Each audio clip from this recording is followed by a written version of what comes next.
اور بھی بتائیں کہ امریکی میگزین دی نیشنل انٹرسٹ کا فیلڈ مارشل سید عاصم منیر کی کامیاب پالیسیز کا اعتراف ڈونلڈ ٹرمپ کی حمایت حاصل کرنا پاکستان کے لیے ایک بڑا سفارتی کامیابی قرار دے دیا۔ میگزین نے لکھا کہ فیلڈ مارشل عاصم منیر ایک مستحکم، متوازن اور بردبار عسکری قیادت کے طور پر جانے جاتے ہیں۔ فیلڈ مارشل سید عاصم منیر کی کامیابیوں کا سفر، عالمی ادارے تعریفوں کے پل باندھنے لگے۔ امریکی میگزین دی نیشنل انٹرسٹ نے فیلڈ مارشل عاصم منیر کو بردبار شخص قرار دے دیا۔ میگزین نے لکھا کہ ڈونلڈ ٹرمپ کی حمایت حاصل کرنا پاکستان کے لیے ایک بڑی سفارتی کامیابی ہے۔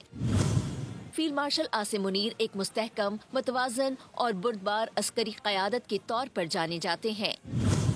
واشنگٹن نئی دہلی کے بجائے اسلام آباد کو ایک زیادہ قابل اعتماد اسٹریٹجک شراکت دار کے طور پر دیکھنے لگا ہے۔ ٹرمپ نے عاصم منیر کی وائٹ ہاؤس میں میزبانی کی۔ اس خوشگوار تعلقات کے ایک ماہ بعد ٹرمپ نے پاکستان کے ساتھ اہم اقتصادی معاہدوں کا اعلان کیا اور فیلڈ مارشل عاصم منیر کے ساتھ اپنی نئی دوستی کو دگنا کر دیا۔ سبسکرائب کریں اور بیل دبائیں تاکہ کوئی خبر رہ نہ جائے۔